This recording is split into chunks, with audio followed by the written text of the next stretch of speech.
বিধানসভার পঞ্চানন্দপুর টুয়ে দামোদরতলার যে রাধা গোবিন্দ মন্দির সেখানে আজকে পুজো দিয়ে আজকের কর্মসূচি মানে বিকালের কর্মসূচিটা আরম্ভ করছি তুলসীরামতলা বুথে। এবং এই বুথ থেকে আমি প্রচার করতে করতে আমি আবার মেঘতলা স্ট্যান্ডে যাব। ওখানে আমাদের একটা সম্বর্ধনা সভা আছে, সেই সম্বর্ধনা সভাকে সমাপ্ত করার পরে আবার আমাদের মোথাবাড়িতে একটা প্রোগ্রাম আছে, সে শ্মশানকালীতে, সেখানে একটু পুজো দেবো, তারপরে আমাদের কর্মসূচি শেষ করবো। এই প্রোগ্রামে কতটা আশাবাদী, মানুষের মধ্যে কতটা উচ্ছ্বাস পাওয়া যাচ্ছে?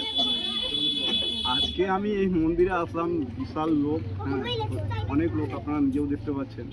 এই যে এত মানুষের ভালোবাসা, এই ভালোবাসাতে আমি জয় নিশ্চিত আমার জয় হবে, আমি জয়ী হব, এটুকু মানে আমার দীর্ঘ ধারণা। এবং আগামী দিনে যে আমাদের কর্মসূচি আছে সেটা আমরা আবার একটু ভালো বড় কর্মসূচি মানে করার চেষ্টা করব, চেষ্টা নয় করব। ঠিক আছে।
श्री विष्णवे नमो नमः।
থামো থামো থামো একটু দেখি।